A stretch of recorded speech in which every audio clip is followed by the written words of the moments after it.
This is the Build Tech Stack Equity Podcast. We dive into the inspiring stories of underrepresented tech entrepreneurs and investors. This episode is courtesy of Tesoro AI, the #1 recruiting firm for software development and AI talent. All right, awesome. Welcome to the show. Appreciate you taking some time out to join us. Hey man, very excited to be here. Thank you for having me. Definitely. So GP at Slauson Co. So this episode will focus on the tech world, the startup world, but from the perspective of venture capital. But before we go to Slauson, would love to hear about the story pre-Slauson, right? Kind of what was the build up to what you've got now?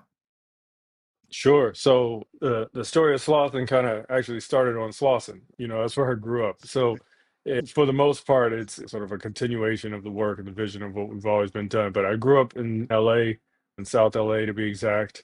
To be even more exact, I was in Gardena and in Ladera Heights, and grew up there. Ended up going to Morehouse in Atlanta. Really enjoyed that life-changing experience in terms of identity, in terms of like education, obviously. And then came back to LA and started working in finance. I worked in private wealth for a while, learned a whole lot about basically how people get wealthy and how people maintain their wealth. And I think that was really important for me to know. I mean, maybe stepping back a bit, even before college, in high school, I started a business. I was doing web development, and this is like in the late 90s when most people thought, like, why would I ever need a website? And so I'm kind of explaining to them what the future looks like. And I think since that time period, I've always been into technology and into like what it could do to enable business owners and other people just to express themselves. And so that carried over into college, post college, went to finance, but was still mostly interested in technology. I actually thought I was going to be an equity research analyst, and covering tech, because I liked the investing part, but I also liked the tech part. And I was like, oh, the combination of that will be perfect as an equity analyst. And so started doing my CFA and that madness, and kind of got through a couple levels there. But ultimately, in the process of doing that, what I found out about this industry called venture capital, which started reading, TechCrunch articles, hearing about these companies getting funded with these millions of dollars. And it was very different than what I was doing on sort of the public equities, bonds side things. And even some of the like hedge fund and more private equity. It was like, oh, this is this little niche that's pretty interesting. And then I started reading blogs of VCs like Mark Suster out here in LA, Fred Wilson in New York, Brad Feld, all those guys. I would just devour their blogs, all their blog posts, and just read it nonstop, and realize that there was a lot of alignment with how I thought about the world and the things that got me excited and the work that they were doing.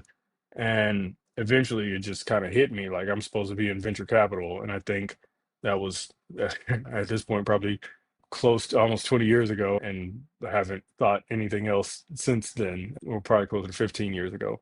But in any case, went back to business school to see if I could find my way into venture capital. Went to NYU, so I was in New York for a while. Had a great time there, learned a lot, took away a lot. Eventually, did a bunch of internships in VC, kind of get my foot in the door and learn. And then eventually landed a full-time role at a fund called 10110, which was based out here in LA. Worked for two of the smartest people I've ever met, Gil Elbaz and David Waxman. They're still running the fund successfully today. And I had a chance to work as they were building their own firm for quite a bit in the very early years of that. So just got to shadow them, learn a ton, build relationships with other investors in LA and elsewhere, and other entrepreneurs, sort of build a reputation for being able to support and add value and be useful to the entrepreneurs that we get behind. And then eventually linked up with my good friend AJ. So my partner AJ and I have known each other since high school. And both of us kind of independently made our way to venture. He started a fund called Queensbridge Venture Partners with Nas, and you might have read about them. They did a ton of great deals there.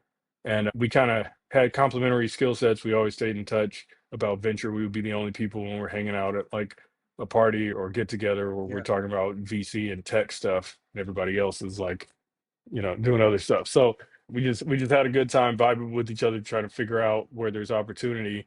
And eventually we just started thinking about, hey, we need a venture firm for that's sort of purpose built for people that are grew up in communities like the ones that we did and sees opportunities and through a different lens. And we were doing our own thing, and then eventually decided to link up to try to create something new, and that was how Slauson Co was born. Yeah, we have a lot of founders who come in and give the origin story, talk about, what it's like building that first version of the product. And I think that story mirrors a lot of the VC story, but would be interested in hearing more as, you decide, hey, look, we're actually going to go out and raise a dedicated fund for Slauson, right? What does that look like? Yeah. It looks like, as with most entrepreneurial endeavors, they start off with two things, which is optimism and naivete. And I think that we weren't exempt from that. And, I think we started off, both of us had a decent track record with our own investing, Okay. and we had a new perspective and had a pretty strong reputation amongst other VCs. So it was like, oh, this is a no-brainer. Like, of course, when we go out, people are going to line up to give us money to, to Right. get started. And so after I left my job, it was like, all right, no turning back now. And I basically had 12 months of savings before I was totally out of money and would come crawling back to my last job and seeing if they would let me back or something like Right. that. So went out and basically started talking to people, started talking in the VC world. We talked to LPs or limited partners. Those are the people that invest in our fund. So the way a venture fund is structured is that we are what's called a blind pool of capital, where basically we talk to asset managers, people like think a foundation that has a big endowment, a university that has a big endowment, or high net worth people that have a lot of assets, things like that, or corporations that want to put some money behind something different. And what we do is we tell them that we want to raise this pool of money and here's the strategy of how we're going to invest this pool. So I'm not coming to you with a slate of here are the 20 companies we're investing in. It's more like here's how we're thinking about investing and here's what we're going to do. And so they're committing to that blind pool of capital, if you will. Right. And so we go out and we tell the story about the strategy, and we get a lot of like, oh, that's interesting. We'll let you know if we want to do it. And I think that there wasn't a ton of urgency around what people were interested in. I think that a lot of people felt that we were credible, and a lot of people felt that we might be right, just as right, potentially, as the last person that walked into their office and pitched a venture fund idea. We really weren't getting people to convert, and so I had that 12 months of savings, personal savings. And around that 12-month mark, start having to look at my wife and say, like, all right, we got to decide what we're going to do because it doesn't look like it's happening quite yet. So, thankfully, my wife was pretty supportive of me continuing to work on the business and try to get the business off the ground. So, she's picking up bills that I would otherwise pay and doing all that. So first rule of entrepreneurship is get a partner that is That's making some money, supportive some and income there. making some money. Exactly. Oh, but it afforded me the opportunity to work on things for another 6 months, which actually ended up being some of the most transformative 6 months in society, let alone just for the fun. So first, COVID happened, Mhm. and then second, George Floyd murder happened, and both of which had different impacts on both the industry and our positioning within it. We didn't change our story or our narrative, but all of a sudden it became a lot more in favor as people started looking for credible managers of color who might be able to offer a different perspective than what the rest of their portfolio looked like. So we went from being very cold to very hot in a fairly short period of time. We initially went out to raise a $50 million fund, and after being humbled over the first 12 months, we were like, all right, you know what, let's take that down to a $15 million concept fund, 1 5. But then all this happened, and we started linking up with the right people. Ron Conway, who was instrumental he's like godfather of Silicon Valley, but he was instrumental in helping us get off the ground too. We started working with him on some things. He opened up some doors, probably accounted for a third of the capital that ultimately ended up going into the fund. I mean, between his connections and relationships and Yeah. whatnot. But we went from $50 million fund to targeting 15 million to garnering enough interest where we were like, oh, well, I think we could do the 50 million. And then we ended up closing the fund ultimately at a 75 million fund. So exceeded our expectations. So really the lesson here, one, find a partner that'll hold you down, but two is timing is everything, right? Like it means so much about, like, again, no shift in our strategy, no shift in our story or our positioning, but just a lot of external factors opened us up. And a lot of times it's about staying in the game long enough to get lucky. And that was certainly the case with us. Yeah, and that's interesting because I've heard this story, very similar story, several times from the perspective that folks want to raise a larger fund, $50 million. And 50 million sounds like small when you hear about like the billions of Yeah. dollars. Yeah. This Billion AI dollar startup fund. raised Yeah. $1 billion itself. It's like, Yeah. all right, so a $50 million Right. dollar Right. fund, what's that? But like the reality of being a GP, and then you're talking about raising a first fund, 50 million is pretty sizable. And then so when you're doing the math on it, you're trying to calculate like management fees, how am I gonna live as a GP trying to run this fund, and this is my full-time job. And then, there's that, okay, let's come back to reality. And I was a part of Yeah. Founders Institute, their VC lab. And, that was kind of the narrative. Hey, look, you need to start small and then do something. I mean, fortunately, you already had the background where you've had some personal investments that went really well. So, right, there's a track record there. But most folks have to start first fund, really small, prove yourself. Now, most folks Yeah. aren't able to get beyond that. Yeah, that's the truth. I mean, it's hard. I feel grateful. I feel lucky. I feel fortunate as well, right? Like it certainly was made possible because we worked our ass off For too, sure. right? So we felt like we were in a very good position. We were prepared for every question that you could possibly ask us about the strategy or the background or the whatnot. And also, we were humble enough to know that, like, if people didn't want to invest in us, it was more, we kind of approached it with more inquisitive, like, we really want an understanding of why or what kind of things excite them. Basically, how could we better position ourselves for the next time around? And I think that sort of growth mindset versus, even though you're confident in your product or your service or whatever it may be, you still have to approach this. One of the things we talk about quite a bit is that there's a little bit of perception, both with founders and with VCs, that when you're going out to fundraise, that you're convincing a whole lot of people to get on board. And what we found that is reality is that there's less convincing and it's more enrolling.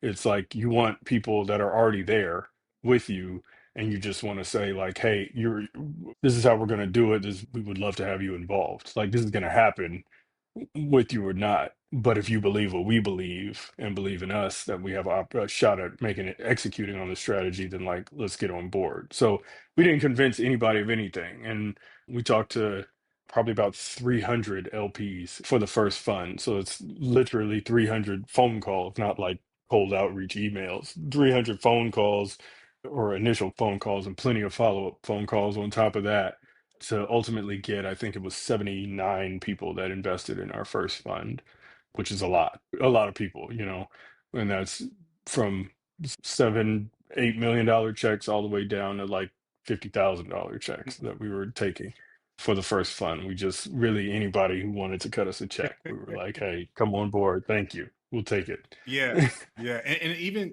taking that alignment a step further, right? You had to do Yeah. that as it relates to raising from LPs. There's also this element of what founders need to do when they're speaking with VCs. So it's you could blast out emails, contacts to all the VCs in the world, but ultimately you got to look for the ones that have a strategy that aligns with what you are trying to do with your startup. So, Yeah. as you define the thesis, the strategy, what's the criteria that you all have defined? How are you investing? What types of companies are you investing in? Sure. So, I mean, what historically we're pretty broad. We look at B2B and consumer. On the B2B side, the stuff that probably excites us the most is stuff that's related to small business tech, so tools that support the next generation of small business owners. And then on the consumer side, we're certainly looking for architects of the human experience, people that are very forward thinking about where society is going, and they are well positioned to understand some particular nuance about some behavior or something that people are leaning toward, and they want to get ahead of it. And the idea is like, if we could really get ahead of it and we can shape it, then there's a lot of opportunity for the upside there. And sometimes it's non-conventional things where, people may not think that it's the obvious way of where society is going. But ultimately, if you really think about like what are the human needs and what does technology enable, we want people who have strong opinions about that. One of the things we talk about is in terms of what we look for is your lived experience is your competitive advantage. We deeply believe that. We deeply believe that like we're getting behind people at the stage where we're investing, we're early stage. We're usually the first institutional dollars that a founder receives, and we're investing anywhere from 1 to 3 million bucks. And when we back the team, we just want to know that this founder has a particular insight that supports sort of a macro shift that they see. And ultimately, there's a lot of tailwinds that help get the business to take shape. So that's what we're backing in the grand scheme of things. We're backing a founder, a vision, our belief in their ability to execute, and sort of a shift that they're taking advantage of that they have a unique opinion on or insight about. Yeah, that's always been the interesting space for me with VC. I had more experience on the growth equity side, on the private equity side, Mhm. and you can be more numbers driven there. You can kind of look at the growth of the company, you can look at pipeline data, all these other things. But you're getting to earlier stage, right? We're talking about they could be pre-product, maybe they have product, and Yeah. some usage statistics that you can build off of. But like it more so comes down to what you were mentioning is who am I investing in versus the macro environment you talked about. Yeah. I mean, I think a lot of what the traditional venture capital world would call it is founder market fit, right? Like, is there an interesting market and is this founder uniquely positioned to do something thoughtful within it? And, part of that is an execution question, but part of that is like, what is the fundamental insight that you believe in? There's actually a really good book by Mike Maples, who's a VC at a firm called Floodgate. He backed some really great companies early, but the book is called Pattern Breakers, and in it he outlines this really thoughtful framework of basically inflection, insight, and idea, where the inflection is sort of the macro picture, where you really want to understand what shift is enabling, and it could be a technological shift or anything that enables some really big change to happen in behaviors. And then what is your insight? So this is where we get to the lived experiences, your competitive advantage, where like there is something that uniquely because of what you've seen in your own personal development. It comes from like living in two different worlds where you could say, in my case, I was in tech and then I was also in investing, and you kind of combine those two worlds and then pair that with my own insight of like the neighborhood that I grew up in and the people that I grew up around. And it's like this is the combination of those things is what makes for the ability to create something new and unique that lands with a particular group that you're very familiar with and understand the nuances of. So that's the insight. And then the idea is sort of the manifestation of that in product form. And what we know at the stage where we're investing is the idea part changes actually. And that's what everybody calls a pivot, right? Which is where the insight ideally stays. A pivot isn't like shouldn't be you starting the entire company from scratch and going into an entirely different direction. It should still be predicated on the insight that you raised money on, which is where you look at a particular market and you see what's happening in the market and you're like, I know that there's this particular shift that's happening, and like maybe this iteration of my product to take advantage of that shift doesn't work, but I might pivot into another version of that. And that is what actually helps, or basically how quickly you can pivot and basically iterate on it to learn and test different theories of application of your insight. That's the faster you get to success. Yeah, because you mentioned, well, just the word pattern breakers, right? I thought that was an interesting point you made. Last time we talked, you mentioned, maybe the way that a founder should approach fundraising or building their company 2.5 years ago, there was a certain way to do it. Things have changed. Would love to dive more deeply into that and for you to share, what are some of those things? How should founders really be, if I was a founder, I launched my business 4 years ago, exited, how does the world look different, and how should I be thinking about Yeah. it now? What we find, particularly on the consumer side, is that there is a people want to know who they're getting behind. Before, it was viewed as a positive to build a sort of a tech platform that's effectively very neutral. Like I don't take any positions. I just, if I'm Facebook, my job is to deliver an algorithm that keeps you interested. And I don't have any kind of political leanings, or I don't have any insights or like favoritism toward any type of person or whatever. Whereas now, I think people are much more discerning because there's so many applications and so many things fighting for your attention. What people want is authenticity and where they can identify with a particular company or product or founder. Some of the most successful videos that we see for product launches are things where the founders just talking about what they did and why they did it, and the vulnerability of people just being very public facing, whereas before everything had to be, or people perceived that like things would have to be very polished and also very, again, very neutral. Now people want to know that you stand for something.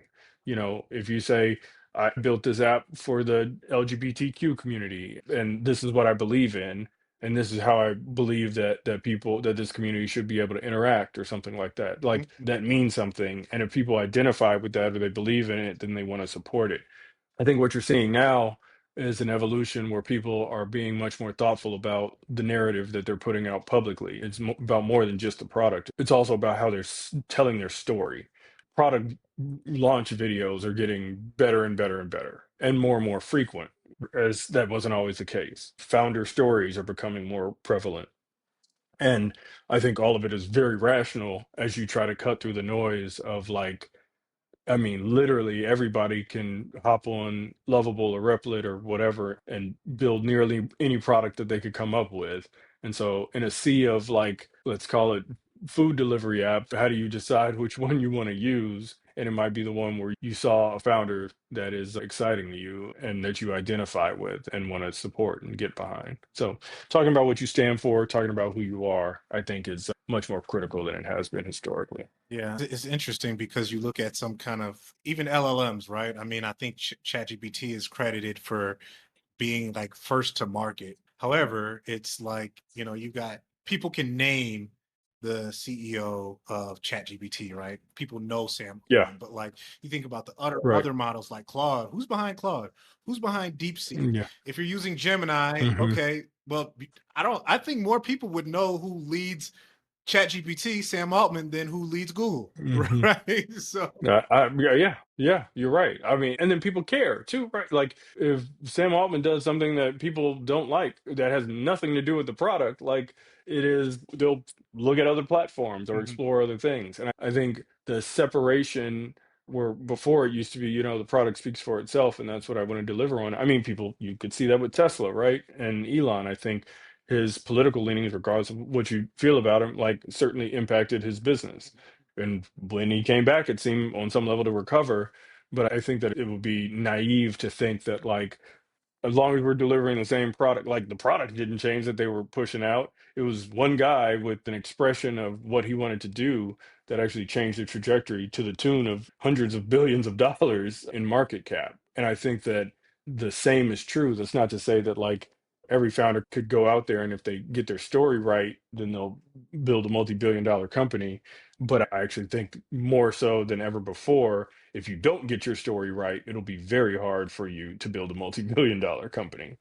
You have to be taking a position, you have to be not for everybody, and that's fine. But it'll make sure that the people that you are for know that you really are for them, actually. Yeah. Given we talked about ChatGPT, we'll bring up the, always got to talk about AI. Curious your perspective Yeah, as sure. an investor, right? Investing in AI. Like, Yeah, I don't think there's been more change on a daily, monthly, weekly basis than ever before, right? And so I'm curious, like, how do you yeah, think about where you might place capital, place your bets, just considering that, like, a lot of people are relying on infrastructure from some of these large language models who are also like the beast that's feeding them is also the beast that's chasing them, right? Like that yeah, part has yeah. been very interesting to me to observe and to think about, like, if I'm an investor, how do I think about where I would like to place my bet, just given that risk? Sure, sure. That's a great question, and one that as a investor you have to consider. Like, where is there really opportunity today? Like, yes, there probably 3 years ago or more, great time to invest in a bunch of LLMs. And, today in 2025, probably not the place that you want to do a new startup. Not to say that nobody could ever break through, but if we make the obvious observation of capital requirements in Mm, order to compete, it may not be as feasible as it was before. But what does that mean? So many dollars have gone into AI, and I think that every investor has to think about how and where they want to play. We as a firm typically invest at the application layer. So it is things that people are using, things that are, on a regular basis, on a daily, weekly basis. And what does AI enable and challenge and change? I'll give you one example. We invested in a AI therapy app, okay. and called Abby, ABBY. I think if you Google AI therapy, they're probably the number one result right now. The reality is there are a huge number of people that use Chat GPT for therapy, right? Or therapy related activities, if you will. But basically talk to it like a therapist, more or less. Ask therapeutic related questions. They obviously got into some hot water with some recent very unfortunate events, seemingly advising individuals to harm themselves, and not really being cautious about that. I think what that highlights is ChatGPT was not built for that specific purpose, right? And nor will it ever be built just for that specific purpose. They could be much more thoughtful about how to handle those use cases, but the reality is like there will always be sort of gaps because it is not built solely to be used for that purpose. So when I do say something to Chat GPT that is maybe would give a therapist pause, Chat GPT may respond with an affirming answer because it's trained to respond with an affirming answer that ignores the sort of implications or psychological implications, because that's not what it's built for. It's supposed to make you feel good, supposed to make you engage, supposed to, answer your question or whatnot, but that may not be what you need, as probably any therapist would tell you. But so Abby felt like there was a lane and an opportunity to build something that's purpose built for something that's a little bit more based in therapy and rooted in research, that's centered around that. So like if you say something about, it may challenge you on and challenge your thinking on a particular topic in a way that like a much more general LLM probably wouldn't. And that's one of those things where it's like one could look at that space and say, well, you're competing with ChatGPT. It would be very hard for you to like take all the therapy off of ChatGPT and do that. The reality is like a ton of people use ChatGPT for therapy, and I don't know that you need to make sure that 100% of the questions that have any kind of therapeutic undertone are then instead asked on your platform. But if you can give an alternative that is a better experience, then I think that that's a comfortable place to be, where there's still a lot of upside that's been validated by the market of ChatGPT, where you're not necessarily getting in the lane of where an OpenAI is just going to leave you as roadkill. I think a lot of the infrastructure plays that we see around LLMs, it's like it's going to be real hard to compete like with your image generation engine Right. that you got with all the people that are doing it. And yes, you could have some really smart people on your team, but you put a few $1 billion behind it, like that solves quite a few problems for them. Whereas like if you find a lane to kind of play, and for that matter be enhanced as the different LLMs get better and better, then I think that that's a much more interesting place and comfortable place to play. Yeah. When I look at the market, I think it's interesting. Like to your point, if you're going to try to boil the ocean with ChatGPT, like that's probably going to waste some money and time doing that. Yeah, exactly. But on the other side, you look at the data ChatGPT is using to be able to be as powerful of an LLM that it is. I think there was a statistic that said somewhere around 50% of the data used comes from Reddit. That's the largest data source. And so now if we're talking about therapy, like I don't know that I want therapy. I don't know that I want Reddit users Yeah, having, determining, how I make yeah, decisions if I'm sitting in a yeah. therapy session with ChatGPT. Now, Yeah. if I'm in this niche space where I've created this AI therapy app, I can start to put some guardrails around the functionality Yeah. of the actual app where we can give advice or have communication along the same lines that a therapist would have. Whereas, Yeah. talking to ChatGPT, you just whoever that was that made that Reddit comment may be informing that Hmm. answer. Yep. And I think that is what it is. I actually use the app as a paid user. I use Abby, and I think, and I ask ChatGPT stuff all the time. I'm a huge fan of ChatGPT. But what I found myself doing inadvertently is like every once in a while, like there would be a question that I would have, and I would start to think about putting it in ChatGPT, and I would say, this is probably a better question for Abby.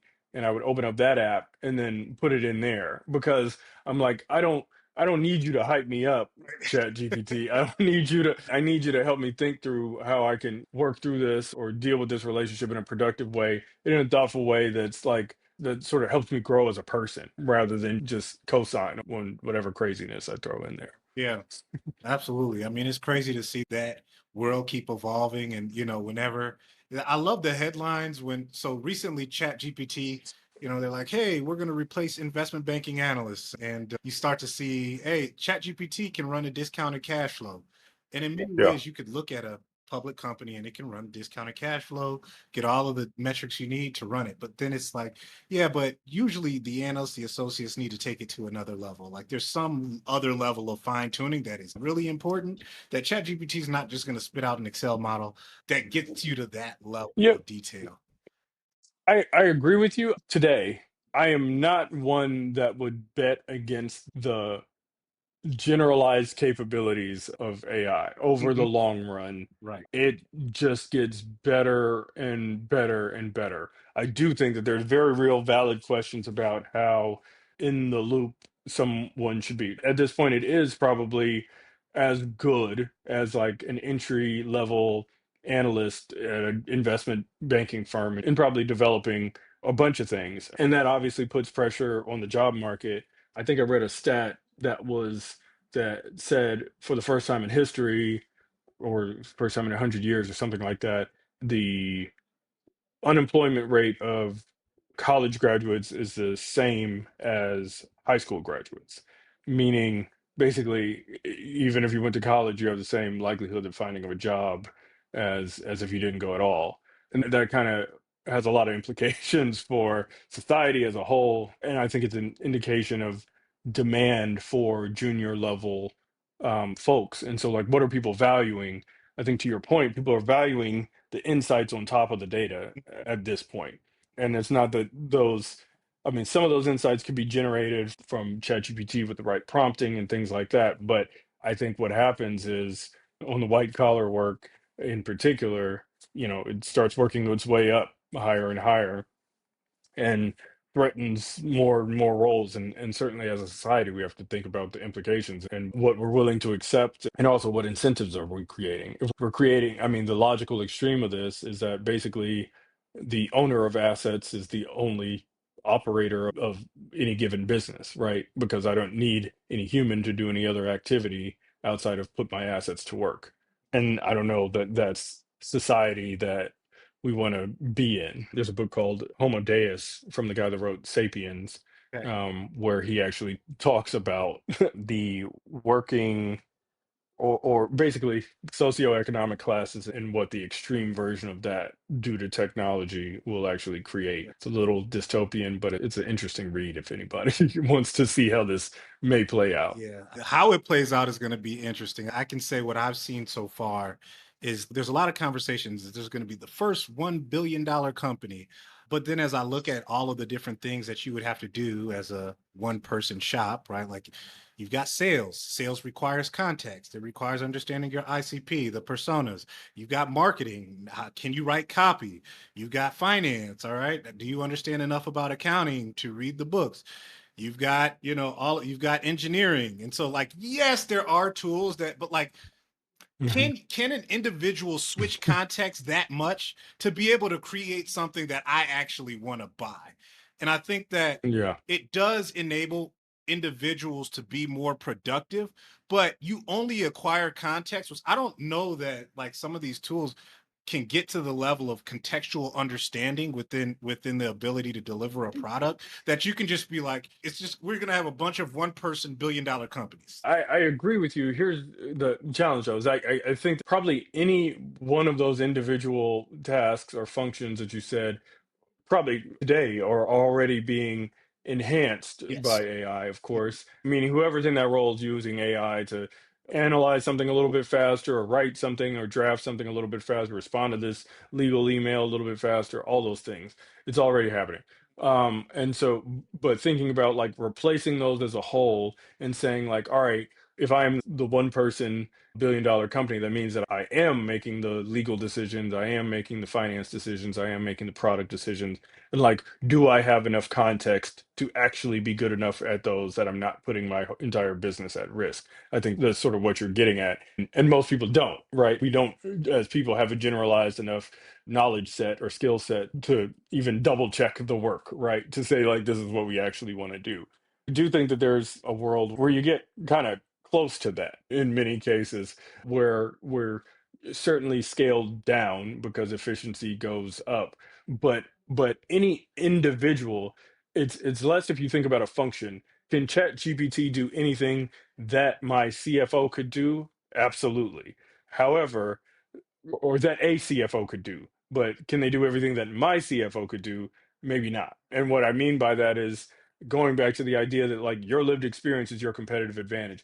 ChatGPT could never write a book about my life, the extreme example, as well as I could write a book about my life. It could help me write a book about my life, and it could enhance the book and make it more clear and things like that. But the reality is there's a lot of connections and understandings that I have because I saw them or I lived them and I feel them and I know them and I understand the relationships with them between the all the different things work together in a way that I interpret it and that somebody else might interpret it a little bit different. If I'm trying to manifest that into a business, like I would have to port my entire brain into ChatGPT for it to get it right, which we're not there yet. I guess a few different companies, Neuralink and whatnot, are Right. working on it, but of today and probably in the immediate future, we're not there yet. Yeah, interesting topic to dive into because you get so many claims by, the top AI. I don't even want to say, well, influence for sure, but even executives who sort of Yeah, make all of these grandiose claims and, just trying to split hairs between, okay, what's real and what's just selling the future. yeah, And I know we're coming up on time here. There was one thing I wanted to follow up with you on is now you've got yeah. this accelerator that you just lost friends and Oh yeah. the accelerator. Can you tell us more about that? Yeah, yeah. Friends and Family Accelerator. So, as I mentioned, Slauson Co, we're a pre-seed and seed firm. Usually, we're cutting checks between $1 and $3 million into companies that have a bit of momentum and are really starting to take off, and we're along for the journey. One of the things that's sort of true to us and always has been is we want to create opportunities for as wide a variety of people as are capable of building really great businesses for our core portfolio and our core position, you know, with those $1 to $3 million checks, in many cases, some of those people had a friend or a family member that they raised a 5 or 6 figure check from in order to get to the traction that we would make the investment. And what we saw was like we really wanted to create something that enables people that are even earlier than that or don't have a friend and a family member that could cut a 5 or 6 figure check, which is most people that look like us, aren't really in that position. And so, like, how do we create access or open doors for that? So we created a program called Friends and Family, sort of named out of the Friends and Family round that's very common in venture capital. And Friends and Family is kicking off. The application should be open and you can apply for a $300,000 investment into the company. And really, what we're looking for is architects of the human experience, people that have opinions about how people will behave, how society will behave or should behave, and the products and services that sort of support them and enable that. We're super excited about it. We're looking for people, at the earliest stages of building your company, but with great ideas, with great teams, with a lot of clarity of what they want to build. And it's a 6 month program. You could go to our website to check it out. Or I don't know if you have notes for the show, but we could drop the link in the notes for the show as well. Yeah, yeah. Well, absolutely. Absolutely. We'll get that information into the notes so folks can check it out. Gotta love when, kind of you're building those bridges where folks are saying, hey, look, I need to get to the seed round. That's it. That's Figure it it. out. I mean, that's the reality. That's the reality of it. Like, it's like, okay, this is great. How am I supposed to, have a team of five to get enough traction to do that if I can't pay them? And like, and sometimes it is that extra little. I mean, we've had some phenomenal companies across many different industries come out of the existing program, so we know what people could do on 300,000, and ideally be in a position to attract a lot more capital right after that. Yeah. And it sounds like the network is going to be huge too. I know, you've got folks, to your point, you mentioned, if you can recognize a change in behavior where there is a great startup to create behind that, and you got the macro tailwinds behind you, you may not be that technical person who can dive in and figure out how to integrate different systems, build software, maybe even not be that great at vibe coding, right? But the network is going to come in terms of just understanding the value or understanding how to get from point A to point B. That's it. We try to run the program over 6 months, and you get to hear from people that have built multi-billion-dollar companies, and also people that are just one or two steps ahead of where you are as well. And you could take something from all of them. And the idea is to put you in a position where you take that initial capital, make some good decisions with it, and execute. And you're in a position where you can raise a seed round and really lay the foundation. More importantly, lay the foundation for a really strong business to be able to grow. So yeah, check out Friends and Family on our website and apply now. The applications are open for the month of October.